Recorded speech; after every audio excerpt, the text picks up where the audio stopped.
It's January the 10th, 2025.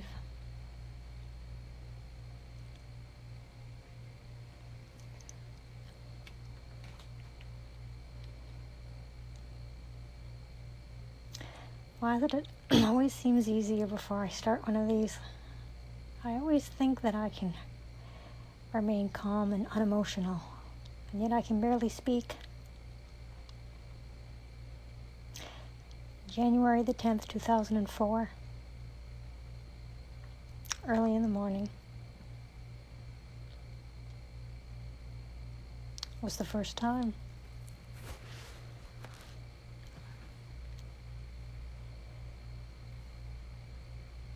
I held the beautiful little baby that you're looking at in the car seat. This is his first car ride. He's going home from the hospital.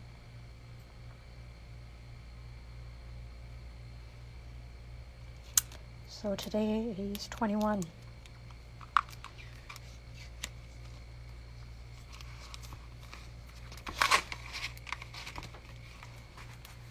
Excuse me.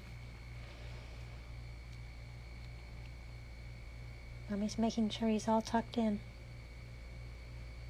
All snug as a bug in a rug for his first car ride.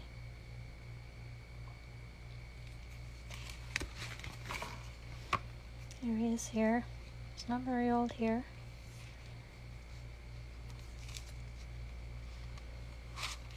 And he's with his mom.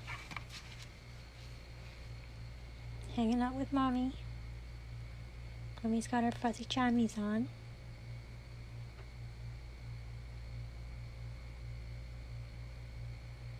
Holding that little baby. Such a good baby. Here's his first trip to the doctor. Special little outfit on. Here's Mommy. Week after you have them go to the doctor for a checkup. How are you? It's so good to see you here. It's AJ's birthday today. He's 21. And I'm trying to get through this without losing my mind. But I need to say hello to him today just in case he might be listening. So here he is with his mom. He's about 6 months old. I can't tell you how nice it is to have you here and that you jumped on here with me. It's so good to see you.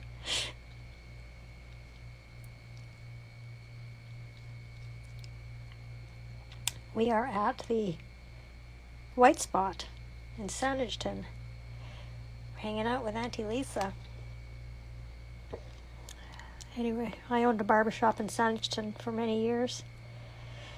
And that fella right there took over for me when I was off having my baby.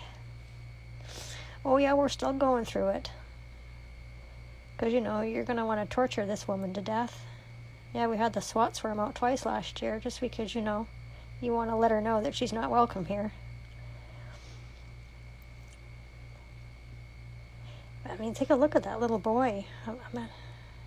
Am I seeing what I'm seeing? I mean, look at him. He's just absolutely stunning. And I swear it's not just because he's mine.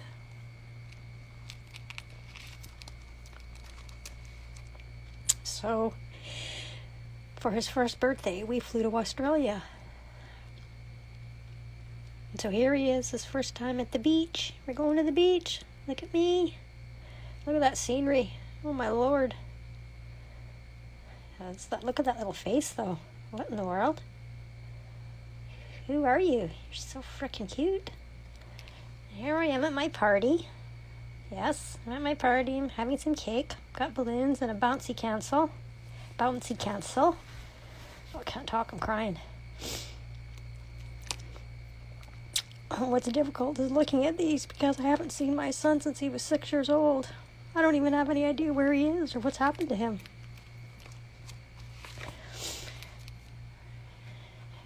This is January the 10th, 2005. Here we are together.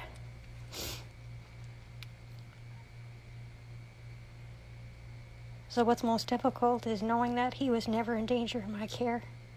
He wasn't abused in my care. He wasn't neglected in my care. And yet he's gone, and he's been gone for years. And I have no idea where he is.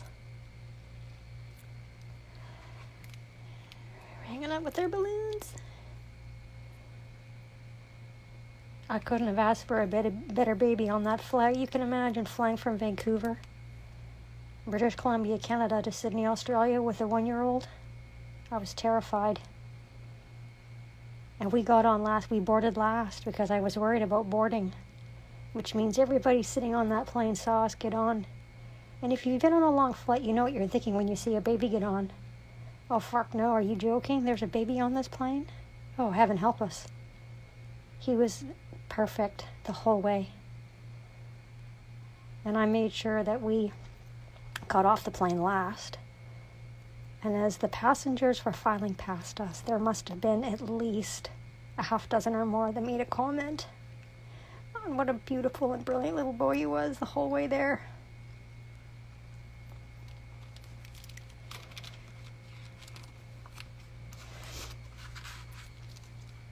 It's my baby. I started talking about him when I was 12 years old. I was telling everybody I was going to have a little boy. And I was 30 when he arrived. Look at that little baby. He was such a good baby. He never gave me trouble, ever.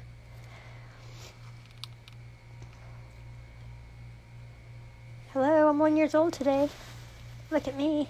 Look how cute I am. Oh, here we are. We're having a bath in Sydney, Australia. Got my little octopus here. Checking out its bottom end and making sure it's okay. Check out those eyelashes. And the curls.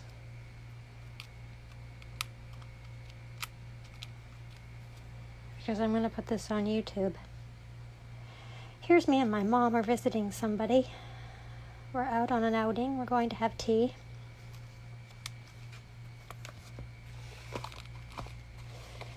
Here I am at the beach.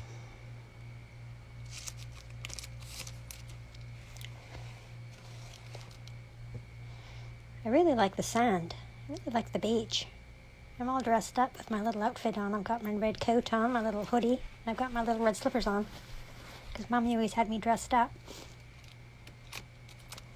Because the truth is, my mom is a really good mom. She got jacked out of her opportunity to rear, raise, and nurture me. Because she's hated. At the beach. Oh, I got quite tired from the beach. I need to have a little nap now. I'm wiped right out. Conked out. Here's the party they threw for me. And we're having a picnic. It's a big party. So my friends, here's the bouncy castle we got. Oh, hurry, I'm looking quite annoyed. Someone's taking my photo. Please not now, I'm not in the mood for this. I barely look at these anymore because I'm telling you, it just rips my heart out.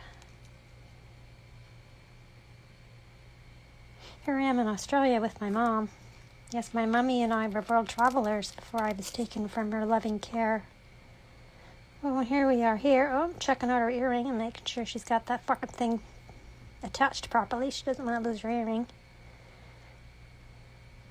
I'm taking care of my mom. That's what I do. Well, yep. Here we are having such a good time. Oh, here I am here, clapping my little hands.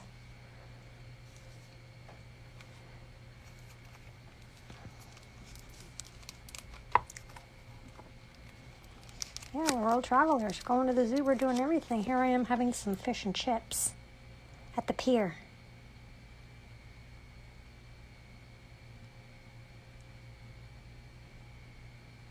So, sweetheart, I don't know what you're doing today. I don't know.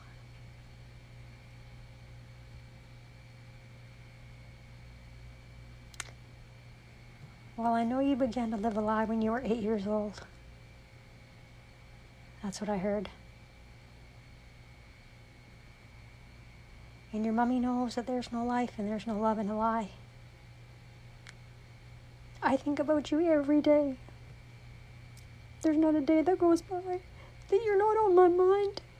And I don't wonder how you're doing and what you've been through and what you've had to go through. And if you're okay, because I know that kind of trauma changes who somebody is. To be taken from your loving mother.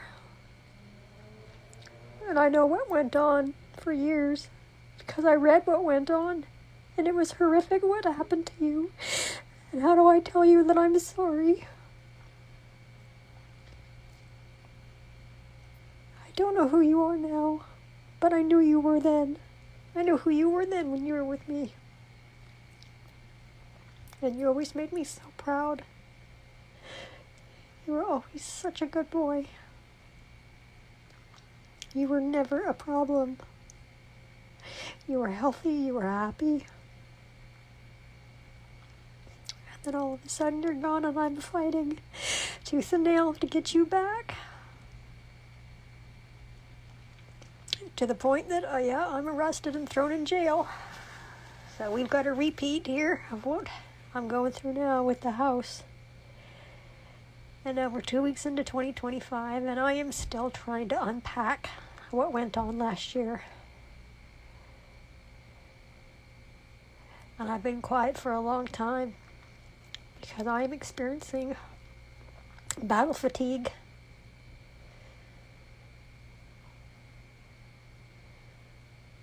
That's literally what it is. It's like shell shock. But what I can say is that I was invited to the Masonic Temple on December the 12th after I was kidnapped by the SWAT swarm, tortured for 24 hours. An invitation was extended to attend the Masonic Temple, of which I did not attend. A week later, on December the 19th, again, apparently I'm supposed to be there, and I'm not there, and I'm not going to be there. I'm not going to hand them jurisdiction. I'm not going to ever grant them jurisdiction by appearing in the Masonic Temple. So I got a call early, December the 19th, early in the morning. Apparently they've issued another warrant for my arrest. So I fired off an email that morning, letting them know full fucking well who I am and what I am and why. You won't be playing this little fucking game with me anymore.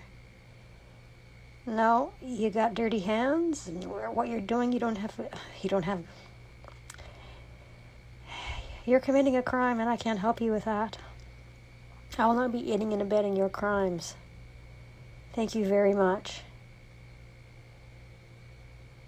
So I had to tell the criminal cabal over here acting as Sandwich Police Department, I had to tell them to stand down. You rescind, you quash that warrant. Don't you fucking dare come back in this building and disturb any of these people here. That's called the crime of common nuisance. Don't you ever touch this woman again. And your little sick game is over because Victoria's not playing with you. And then I signed. Well, I had to let them know my identity. Attorney, in fact. You got to do some studying on that.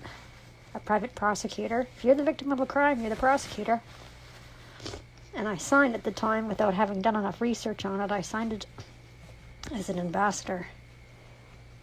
Or a diplomat, basically. A foreign diplomat. Because we all know I've got that Rh negative blood. And we all know that I'm hated. And we all know that the wicked have been after me and my life to end my life since I arrived here in the summer of 73. That's why this little boy is gone. That's why my house is gone. That's why they embezzled all the money from the sale and left me for dead.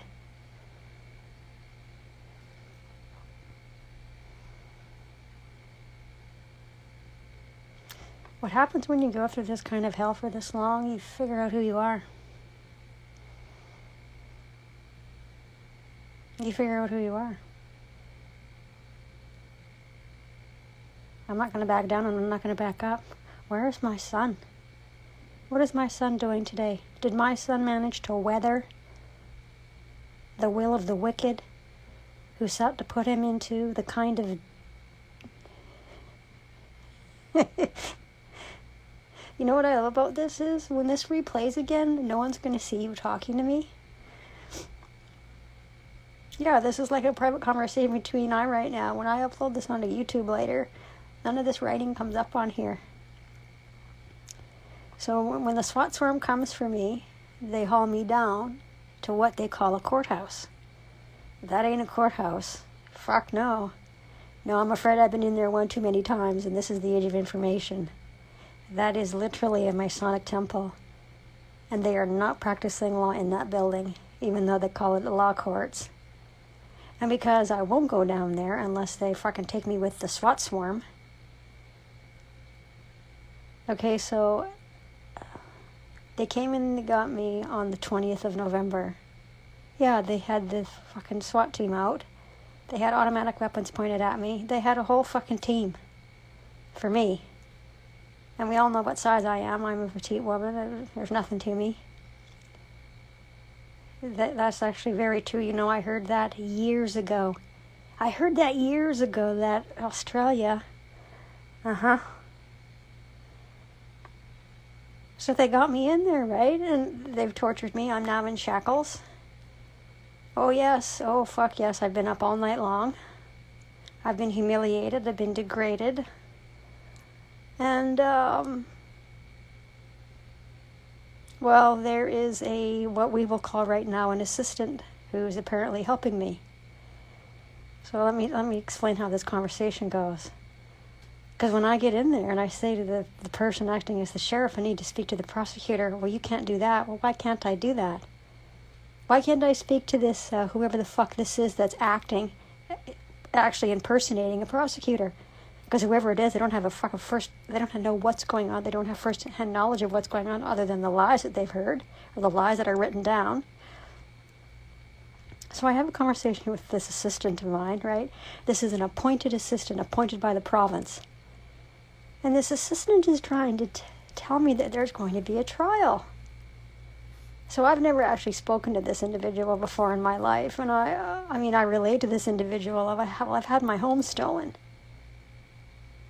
Okay, so that just goes in one ear and out the other. But then this assistant is letting me know that there's going to be a trial. Okay, right. So then all of a sudden, at one point, two of its friends join us. One's impersonating a prosecutor and the other one's impersonating a judge. And all this is in an administrative process. That's what's going on here. I'm being forced to partake in. And they're offering me a contract. Conditions. That's what they're doing. They're offering me a contract. So, of course, I have to sit there and listen to everything. And here's what's hilarious about this conversation that I was forced to be a part of. Because on September the 4th, I let them know all the lawful reasons of why I would not be part of this. Exactly. That's exactly what's going on, yeah. They want me to be part of their shit show. So during this conversation, because now we're talking a triangle, right? And I'm the one it's a triangulation. I've been in there too many times. I've done too much research. I know exactly what's going on. So I'm sitting there listening to all this. So then my assistant becomes a tattletale. At one point during this ridiculous fucking conversation that I'm being forced to be a part of, against my will and my conscience, because I know that the three of them are now all committing indictable crime.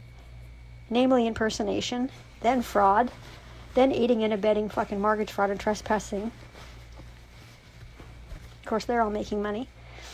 And then my assistant tattles on its friend. Well, I haven't actually received disclosure. And I asked for it like 6 weeks back. So then I'm sitting there thinking, oh, okay, so how is it then that you are trying to convince me there's going to be a trial when you just now have admitted you haven't even seen disclosure? Right, okay, so what the fuck is going on here? Like, who do you think you're talking to? Who do you think is sitting in this room here? Because here's this is what they're, oh, I'm a barber. I used to have a barber shop. Anyway. I mean, this is the ridiculous of the whole thing. This is the ridiculous of the whole conversation that I'm being a part of. And then, of course, if you don't, now you're being threatened. If you don't agree to the terms and the conditions, you're going to jail, right? So now they're intimidating you. Now they're uttering threats. And I'm sitting there thinking, well, you go for it. You do what you got to do. The fucking three of you, all three of you are friends. So right there, that's a conflict of interest. You're offering me a contract. I can't be a part of it. I can't be a part of violating Section 21 of the Criminal Code of Canada. If I do anything or don't do anything to aid and abet what the three of you fucktards are up to, freak Masonic sovereign citizens, that's the three of them, all figuring that they're above the law. So it's not like I'm not talking to them, but you know, when the eyes are blind and the ears are deaf, there's no way there's going to be a meeting of the minds. So I signed the offer to contract in a very specific way that lets them know once again, yeah, no. So then my assistant emails me and she's uttering threats. This thing is uttering threats, threatening me that if I don't go down to the Masonic temple at such and such a time, at such and such a date, I'm going to be arrested. There's going to be a warrant issued for my arrest. And I read it and I think to myself, well, holy fuck, like, first of all, who the fuck do you think you are? Who the fuck do you think you're talking to? And you've just now committed a crime. I mean, you actually are stupid enough to fucking write it down in an email and send it to a woman who identifies as an attorney in fact and a private prosecutor.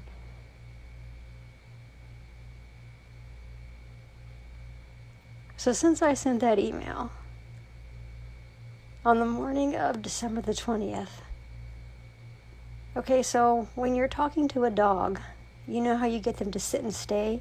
That you know, that's the command, sit, stay. Well, when you're talking to the pigs, the command, stand down, is the same as telling a dog to sit and stay. So that's what I had to tell the pigs around here, to stand down. Don't fucking come back in this building. If there is any more contact with Victoria, any contact with Victoria by way of email or text messages or any contact at all, that is the crime of criminal harassment. And here's the most you guys, you gotta hear this. This is just gonna blow your fucking minds. I actually had no idea they didn't have an endorsed warrant when they were here on November the 20th. At that time, I did not know that the warrant they had wasn't endorsed. So it's filed on the 5th of September, but it's not actually signed. It's not actually given force or effect. It's got to have at least 2 witnesses on it. So that means every single fucking time they're domestic terrorists. They are armed and dangerous. They are domestic terrorists. They're terrorizing an innocent woman who's trying to do her job. She's under contract. She's a trustee of land and a building in the District of Saanich. She's got to take it back. She can't aid and abet mortgage fraud. She can't aid and abet trespassing. She's under contract.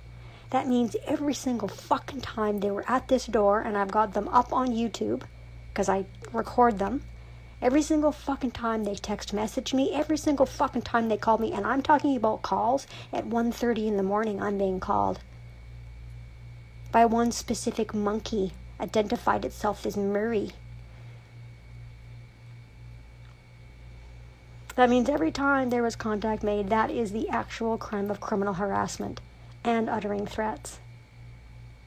And there's weeks and weeks of them doing this to me until they're fucking finally here, covering up the eyes.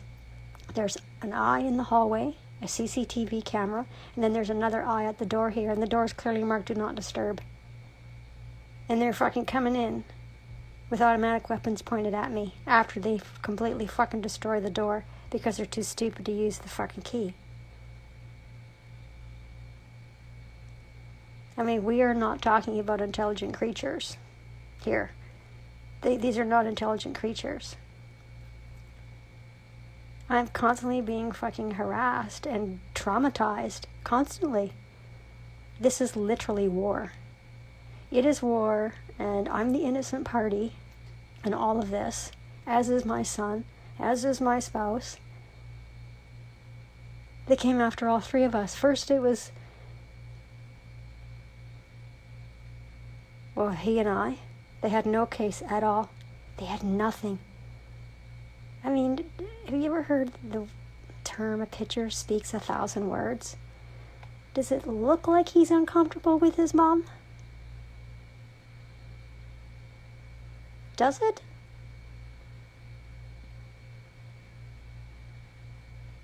I'm an empath and a sensitive, and I can feel the love coming off the photo.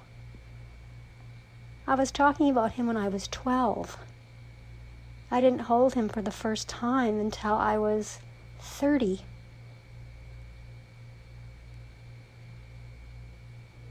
I wasn't looking to be a mom at that time. I had a brand new business. I had a community to take care of. Yes.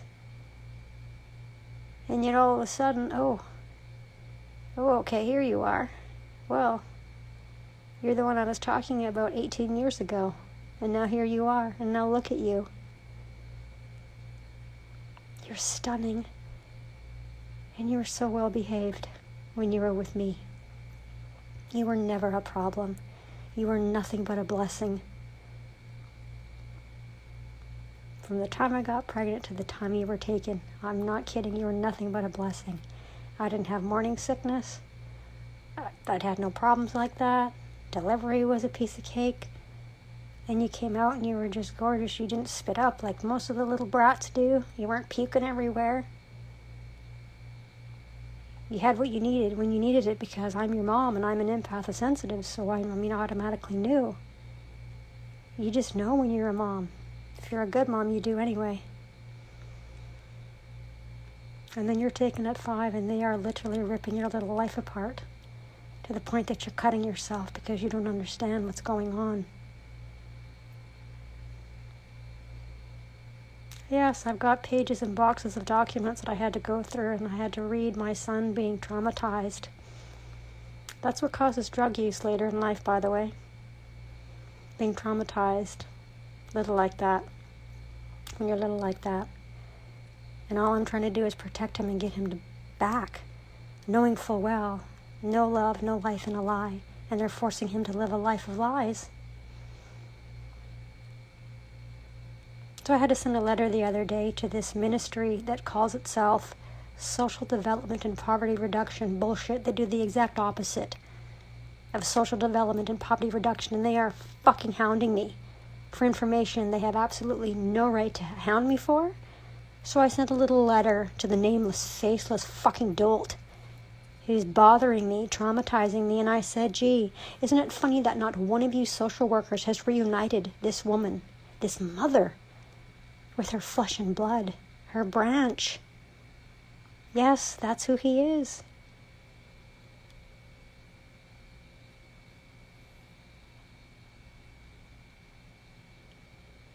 Family tree.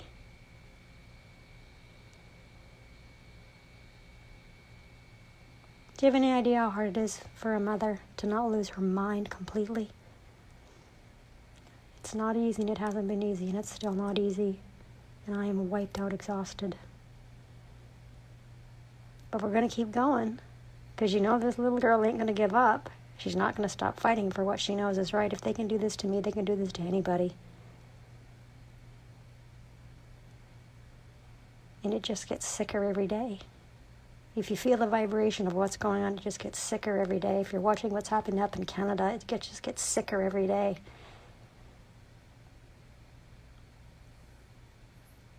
And so today, January the 10th, it's a special day and it's a hard day. Because whatever you went through, you didn't deserve any of it. You were just an innocent bystander in all of it. And the reason why you didn't come back home is because the sewage tanks that were calling themselves the social workers, they hate your mom.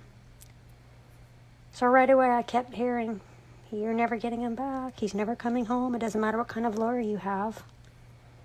He's never coming back. We're going to do whatever we can to keep him in the system for as long as possible. I kept hearing that.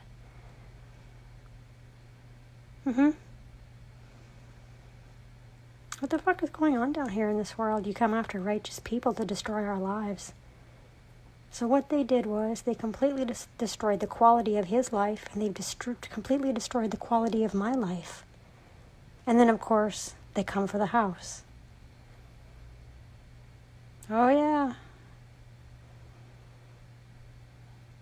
Leaving the homeowner homeless, destitute, and for dead, basically.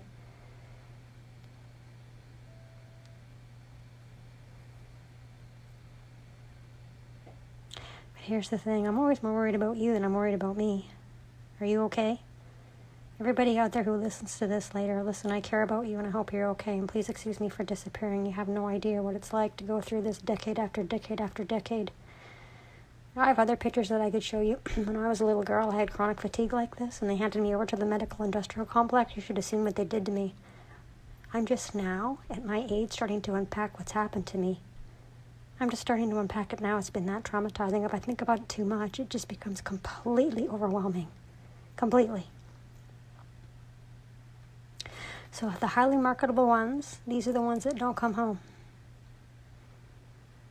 Those are the ones they market. Those are the ones they sell. It's not easy because it's so traumatic. And because we have to survive today. Like when as soon as I could start working, I started working. Exactly. I have nothing to do with them. Nothing. So do you see? I wasn't going to show any photos.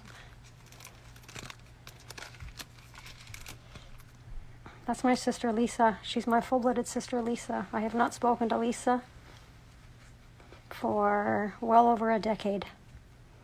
And she's my full-blooded sister, and we used to be like the best of friends. We used to be best friends. So I have nothing to do with any of them anymore.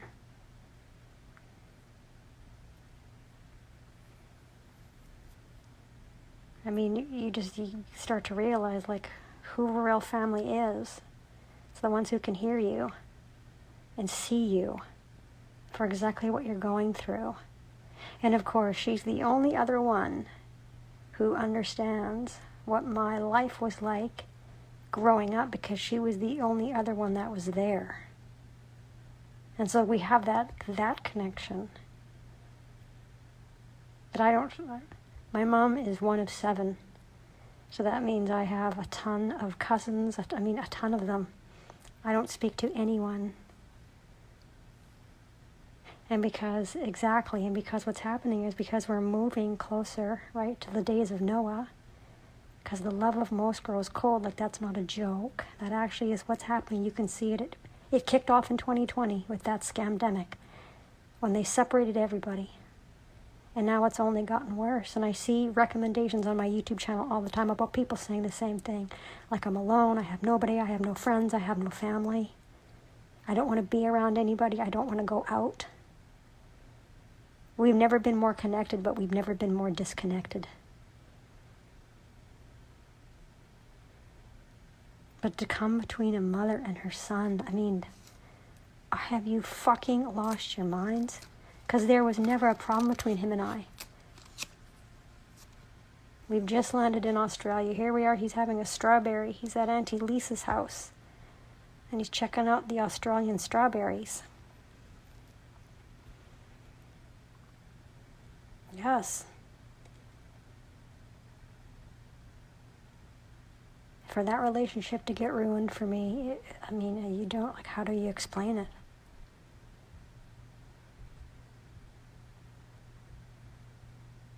My mother hated me. I never felt safe around my mother or my dad, because they lied to me, like, right away.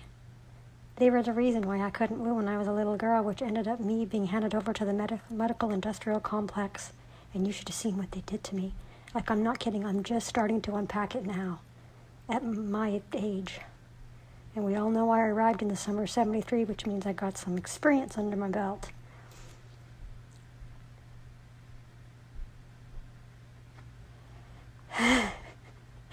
Well, they were fighting all the time. because I'm a sensitive and I'm empath, because our ears are attached to our kidneys. Because I was so traumatized constantly, every day, all day, I end up with chronic fatigue, and nobody around me knew what was happening to me. So then they just decided that there was something wrong with me, which ended up me being, I'm a guinea pig. They treated me like a guinea pig. You should have seen what they did to me. Like I can't believe I survived it. And so the one thing I didn't want for him was to have a life like that. So I made sure that his life was simple and stable, and there was no people like that were toxic around him. And then look what happens. And my mother orchestrated that. My mother orchestrated him being taken. And then she fought me in court. She wanted to take him from me. Yes. Evil. Exactly like Jesus forecasts. Jesus is a forecaster. Just like a weather forecaster, Jesus is a forecaster. I'm going to forecast that you and your mother are going to fucking hate each other. I'm going to forecast that your family's going to be your enemy. I'm going to forecast that you're going to end up being a widow. They're going to take your house. I'm going to forecast that you're going to have war with these wicked fucking weasels down here. And they're going to want to take you out. But along the way, I'm going to be with you, and I'm going to tell you and teach you who you are. And you're going to stand strong, and you're going to stand stoic. Because you know in a war who gets destroyed, right? The enemy gets destroyed. Yes. You want to come for me and mine? So AJ, my beautiful baby boy, I don't know what happened to you after 8. I don't know where you are today. But I'm thinking about you like I think about you every single day. And I love you, and I will always love you. And I would love to know how you're doing.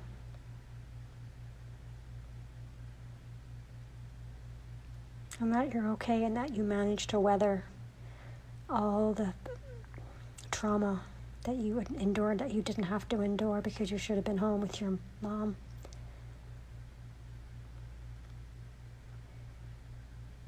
I'm always here for you, AJ. I always have been.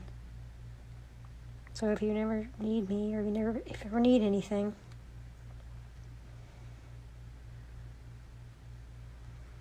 Mommy has a YouTube channel. Mommy has a BitChute channel.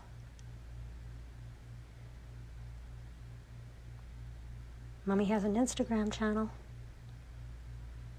And I talk about you and I post pictures.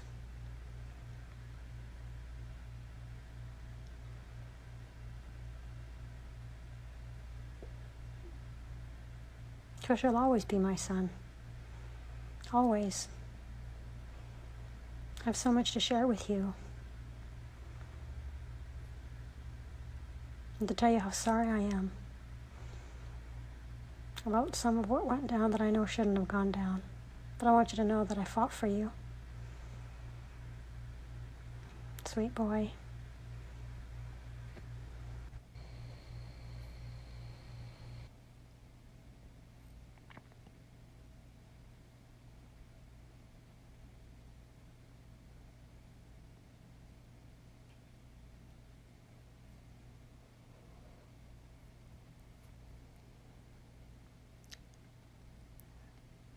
I named my son after my papa.